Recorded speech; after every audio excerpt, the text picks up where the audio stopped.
Robert Louis Stevenson, Twisted Janet, or Thrawn Janet. The Reverend Murdoch Soulis was long minister of the moorland parish of Balweary in the Vale of Dule. A severe, bleak-faced old man, dreadful to his hearers, he dwelt in the last years of his life without relative or servant or any human company in the small and lonely manse under the hanging shaw. In spite of the iron composure of his features, his eyes was wild, scared, and uncertain, and when he dwelt in private admonitions on the future of the impenitent, it seemed as if his eyes pierced through the storms of time to the terrors of eternity. Many young persons coming to prepare themselves against the season of the Holy Communion were dreadfully affected by his talk. He had a sermon on 1 Peter chapter 5 verses 8, "The devil as a roaring lion," on the Sunday after every 7th of August, and he was accustomed to surpass himself upon that text both by the appalling nature of the matter and the terror of his bearing in the pulpit. The children were frightened into fits, and the old looked more than usually oracular, and were all the day full of those hints that Hamlet deprecated. The manse itself, where it stood by the water of Dule among some thick trees with shaw overhanging it on the one side, and on the other many cold, moorish hilltops rising towards the sky, had begun at a very early period of Mr. Soulis' ministry, to be avoided in the dusk hours by all who valued themselves upon their prudence, and guide-men sitting at the Clotchen ale-house shook their heads together at the thought of passing late by that uncanny neighborhood. There was one spot, to be more particular, which was regarded with a special awe. The manse stood between the high road and the water of Dule, with a gable to each. Its bank was toward the kirk town of Balweary, nearly half a mile away. In front of it, a bare garden hedged with thorn occupied the land between the river and the road. The house was 2 stories high, with 2 large rooms on each. It opened not directly on the garden, but on a causewayed path, or passage giving on the road on the one hand and closed on the other by the tall willows and alders that bordered on the stream. And it was this strip of causeway that enjoyed among the young parishioners of Balweary so infamous a reputation. The minister walked there often after dark, sometimes groaning aloud in the instancy of his unspoken prayers. And when he was from home and the man's door was locked, the more daring school boys ventured with beating hearts to follow my leader across that legendary spot. This atmosphere of terror surrounding, as it did, a man of God of spotless character and orthodoxy was a common cause of wonder and subject of inquiry among the few strangers who were led by chance or business into that unknown, outlying country. But many even of the people of the parish were ignorant of the strange events which had marked the first year of Mr. Soulis' ministration. And among those who were better informed, some were naturally reticent and others shy of that particular topic. Now and again only one of the older folk would warm into courage over his 3rd tumbler and recount the cause of the minister's strange looks and solitary life. 50 years ago, when Mr. Soulis first came into Balweary, he was still a young man, just a kid, the people said, full of book learning and wonderful at exposition, but, as was natural in so young a man with no life experience in religion, the younger sort were greatly taken with his gifts and his eloquence. But the older, concerned, serious men and women were moved even to prayer for the young man whom they took to be a self-deceiver and the parish that was like to be so ill-supplied. It was before the days of the moderates, dismal for them, but bad things are like the good. They both come bit by bit, a small bit at a time. And there were people even then that said the Lord had left the college professors to their own devices, and the lads that went to study with them would have done more and better sitting in pit bog, like their forebears of the persecution, with a Bible under their armpit and the spirit of prayer in their heart. There was no doubt, anyway, but that Mr. Solis had been at the college for far too long. He was careful and troubled for many things beside the one thing needful.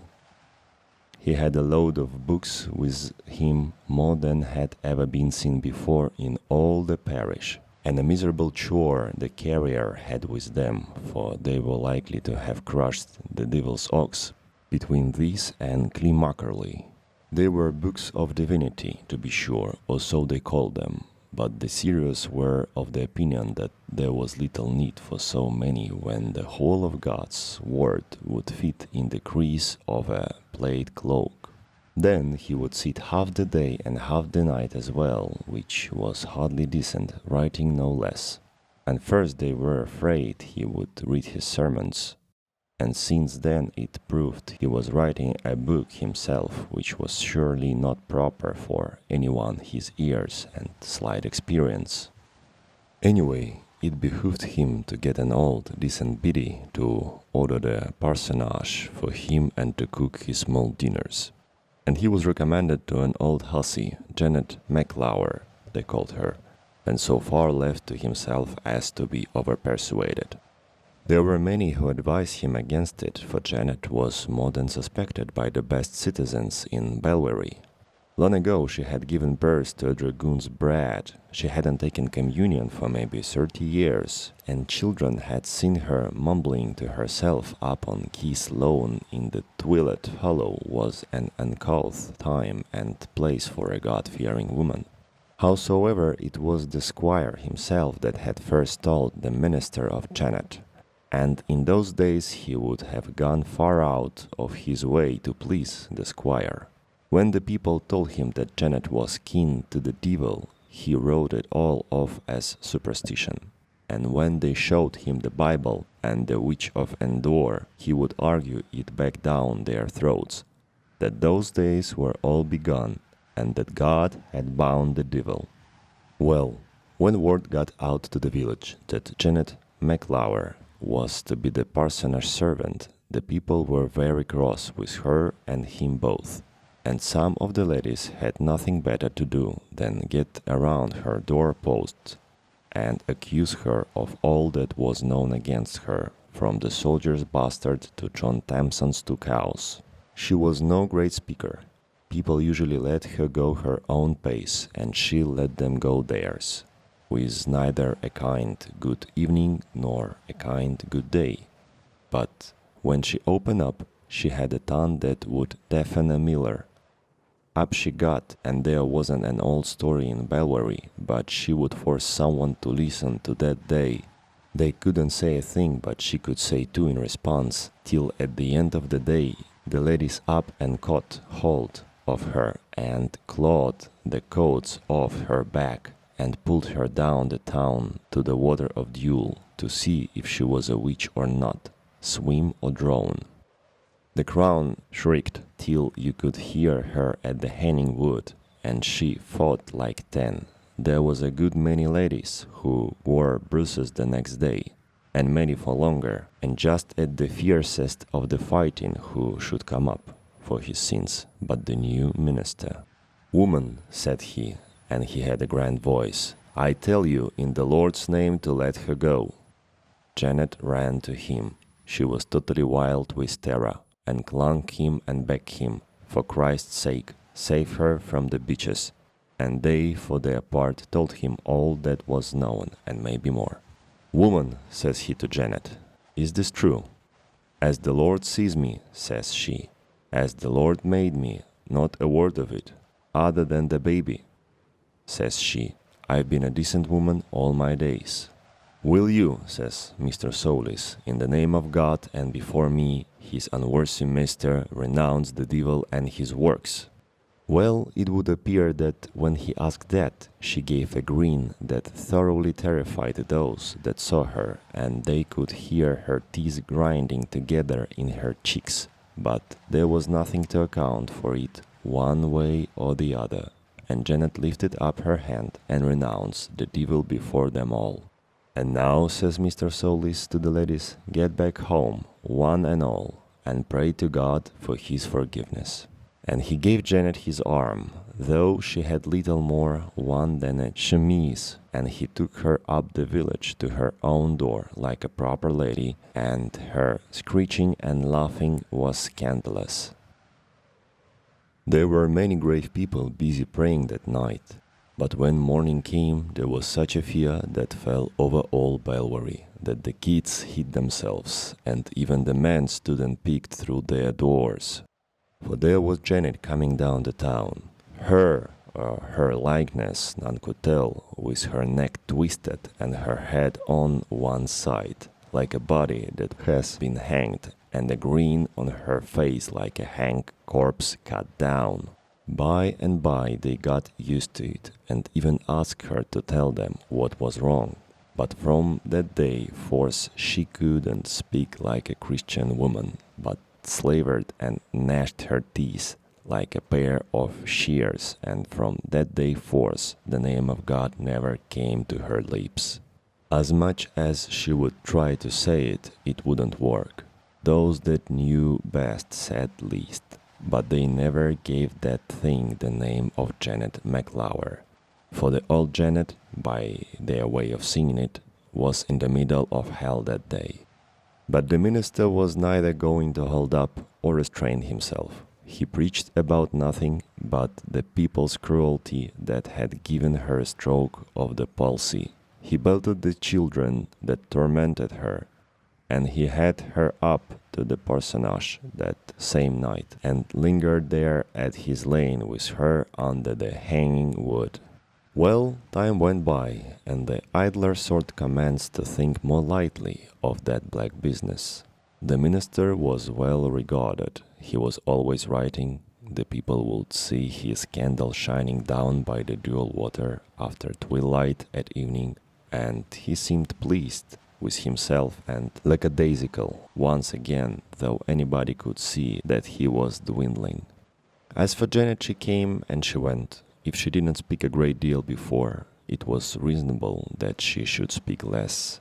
She bothered no one, but she was a hideous and frightful thing to see, and none would have offended her for all of Balweary.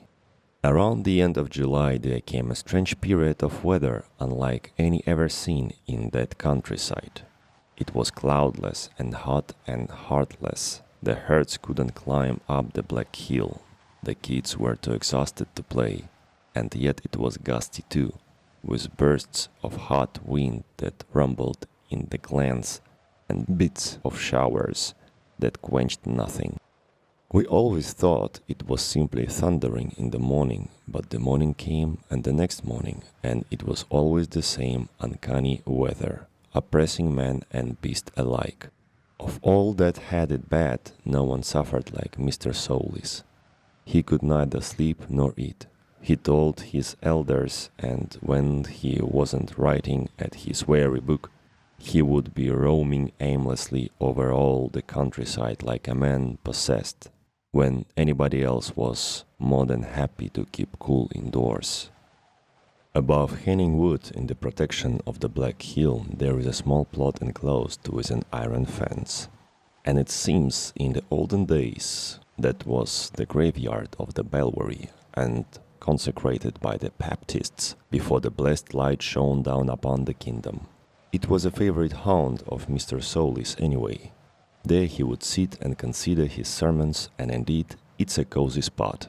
Well, as he came over the west end of the Black Hill one day, he saw first 2, and then 4, and then 7 carrion crows flying round and round above the old graveyard.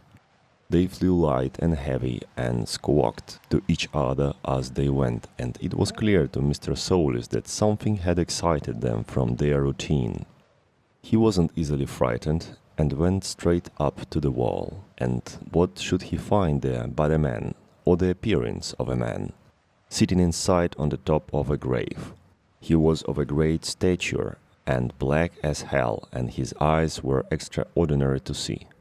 Mr. Solis had often heard of a black man, but there was something off about this black man that daunted him. Hot as he was, he took a kind of cold shiver in the marrow of his bones. But he spoke up in spite of it, saying, "My friend, are you a stranger in this place?" The black man answered never a word. He stood up and lumbered towards the wall on the far side, but he always looked at the minister, and the minister stood and looked back, till in the blink of an eye the black man was over the wall and running for the shelter of the trees. Mr. Solis, he hardly knew why, ran after him, but he was thoroughly fatigued with his walk and the hot, unwholesome weather, and run as he would, he got no more than a glimpse of the black man among the birches, till he wound down to the foot of the hillside, and there he saw him once more going hop, step, and jump over dual water to the parsonage. Mr. Solis wasn't too pleased that this fearsome vagrant should be so familiar with Balweary parsonage, and he ran all the harder in wet shoes over the stream and up the walk, but nothing of the devil of a black man was there to see. He stepped out upon the road, but there was nobody there. He went all over the garden, but no black man. At the back end, and a bit frightened, as was natural, he lifted the hasp and entered the parsonage, and there was Janet McLauer before his eyes, with her twisted gullet, and not so pleased to see him. Since then he has always remembered that when he first set eyes on her, he had cold and mischievous shiver. "Janet," says he, "have you seen a black man?" "A black man?" she said. "Save us all. You are out of your mind, minister. There is no black man in all Balweary." But she didn't speak plain, you must understand, but mumbled like a pony with a bit in its mouth. "Well," he says, "Janet, if there was no black man, I have spoken with the accuser of the saints." And he sat down like one with fever, and his teeth chattered in his head. "Bollocks," says she, "shame on you, minister," giving him a splash of the brandy which was always on her.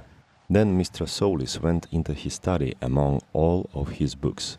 It's a long, low, murky chamber, deadly cold in winter and not very dry even in the peak of the summer, for the parsonage stands near the stream. So down he sat and thought of all who had come and gone since he was in Balweary, and his hometown, and the days when he was a kid and ran merrily on the hilltops, and that black man always ran in his head like the chorus of a song. All the more he thought, the more he thought of the black man. He tried the Lord's Prayer, and the words wouldn't come to him. And he tried, they say, to write at his book, but he couldn't come up with anything. There was a time when he thought the black man was at his elbow, and the sweat stood upon him as cold as well water. And there was other times when he came to himself like a christened babe and was troubled by nothing. The upshot was that he went to the window and stood glowering at dual water. The trees were unnaturally thick, and the water lies deep and black under the manse, and there was Janet washing the clothes, with her cloak pinned up in kilt fashion. She had her back to the minister, and he, for his part, hardly knew what he was looking at. Then she turned around and showed her face. Mr. Solis had the same cold shiver as twice the day before, and it dawned upon him what the people said, that Janet had died long ago, that this was a walking revenant in her clay-cold flesh. He drew back a bit and scanned her narrowly. She was stomping the clothes, crooning to herself, and oh, God preserve us, but it was a fearsome face. Soon she sang louder, but there was no man born of woman that could tell the words of her song, and all the while she looked sideways down, but there was nothing there for her to look at. There came a nauseated disgust through the flesh upon his bones, and that was heaven's advertisement. But Mr. Soulis just blamed himself. He said to think so ill of a poor old afflicted biddy that hadn't a friend in the world other than himself, and he prayed a little prayer for him and her, and drank a little fresh water, suffering as he did from heartburn, and went to his naked bed in the twilight. That was a night that has never been forgotten in Balweary, the night of the 7th of August, 1712. It had been hot before, as I have said, but that night was hotter than ever.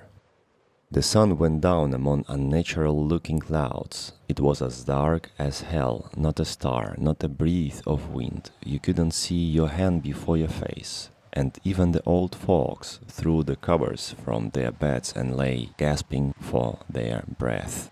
With all that he had upon his mind, it was very unlikely Mr. Soulis would get much sleep. He lay and he tossed and turned. The good, cool bed that he got into burned his very bones. Sometimes he slept and sometimes he woke. Sometimes he heard the time of night and sometimes a hound yowling up the moor as if somebody was dead. Sometimes he thought he heard ghosts chattering in his ear, and sometimes he saw phantom lights in the room. He behooved, he judged to be sick, and sick he was. Little he suspected the cause of the sickness. As the night waned, he got a clearness of mind, sat up in his nightshirt on the bedside, and began to once more think of the black man and Janet. He couldn't well explain why, maybe it was the chill in his feet, but it came to him like a flood that there was some connection between the two, and that either or both of them were specters. And just at the moment, in Janet's room, which was nearest to his, there came a stamp of feet as if men were wrestling, and then a loud bang, and then a wind went rushing around the four quarters of the house. And then all was once more as silent as the grave. Mr. Soulis was afraid of neither man nor devil. He got his tinder box and lit a candle, and was over the Janet's door in 3 bounds. It was unlocked, and he pushed it open and peeked boldly in. It was a big room as big as the minister's own, and provided with grand old solid furniture, for he had nothing else. There was a 4-poster bed with antique tapestries and a beautiful cabinet of oak that was full of the ministry divine books and put there to be out of the way, and a few of Janet's stocks were lying here and there about the floor. But no Janet could Mr. Soulis see, nor any sign of a struggle. In he went, and there is few who would have followed him, and looked all around and listened. But there was nothing to be heard inside the parsonage, nor in all Balweary parish, and nothing to be seen but the great shadows turning around the candle. And then all at once the minister's heart knocked loudly and stood stock still, and a cold wind blew among the hairs of his head. What a hideous sight it was for the poor man's eyes! For there was Janet hanging from a nail beside the old oak cabinet. Her head always lay on her shoulder, her eyes bulged out, the tongue protruded from her mouth, and her heels were 2 feet clear above the floor. God forgive us all, thought Mr. Soulis. Poor Janet dead. He came a step near to the corpse, and then his heart nearly tottered inside his chest. For, by what contraption it would hardly seem fair for a man to judge, she was hanging from a single nail and by a single worsted thread for darning hose. It is an awful thing to be alone at night with such prodigies of darkness. But Mr. Soulis was strong in the Lord. He turned and went his way out of that room and locked the door behind him, and step by step down the stairs, as heavy as lead, and set down the candle on the table of the stair foot. He couldn't pray, he couldn't think, he was dripping with cold sweat, and nothing could he hear but the dun-dun-dunting of his own heart. He might maybe have stood there an hour, or maybe 2, he minded so little, when all of a sudden he heard a low, unnatural bustle upstairs. A foot went to and fro in the chamber where the corpse was hanging. Then the door was opened, though he knew well that he had locked it. And then there was a step upon the landing, and it seemed to him as if the corpse was looking over the rail and down upon him where he stood. He took up the candle again, for he couldn't bear to be without the light, and as softly as he could went straight out of the parsonage and to the far end of the causeway. It was still dark as hell outside. The flame of the candle, when he set it on the ground, burned steady and clear as in a room. Nothing moved but the dual water seeping and sobbing down the glen, and those same unholy footsteps that came plodding down the stairs inside the parsonage. He knew the foot all too well, for it was Janet's, and at each step that came a bit nearer, his blood grew colder. He commended his soul to him that made and kept him. And, O Lord, said he, give me strength this night to battle the powers of evil. By this time the step was coming through the passage of the door. He could hear a hand swept along the wall, as if the fearsome thing was feeling for its way. The willows tossed and moaned together. A long sigh came over the hills. The flame of the candle was blown about, and there stood the corpse of twisted Janet, with her gross-grain gown and her black nightcap, with the head still upon the shoulder, and the grin still upon the face of it. Living, you would have thought, but dead, as Mr. Solis well knew, upon the threshold of the parsonage. It's a strange thing that the soul of man should be woven into his perishable body, but the minister saw that, and his heart didn't break. She didn't stand there long. She began to move again and came slowly towards Mr. Solis, where he stood under the willows. All the life of his body, all the strands of his spirit were glowering from his eyes. It seemed she was going to speak, but lacked words, and made a sign with the left hand. There came a clap of wind like a cat's spitting hiss. Out went the candle. The willows screamed like living people, and Mr. Solis knew that, life or die, this was the end of it. "Witch, crone, devil," he cried, "I charge you by the power of God, begone, if you be dead, to the grave, if you be damned, to hell." And at the moment the Lord's own hand, out of the heavens, struck the horror where it stood, the old dead desecrated corpse of the witch Biddy, so long kept from the grave and herded around by demons, flared up like sulphur fire and fell in ashes to the ground. The thunder followed, peal on throbbing peal, the roaring rain upon the back of death, and Mr. Solis leapt through the garden hedge and ran, with scream upon scream, for the village. That same morning John Christie saw the black man pass the great tomb just before 6. Before 8 he went by the change house at Nagdow, and not long afterwards Sandy McLean saw him rushing smartly down the hills from Kilmacarley. There is little doubt that it was him that dwelt so long in Janet's body, but he was away at last, and since then the devil has never troubled us in Balweary.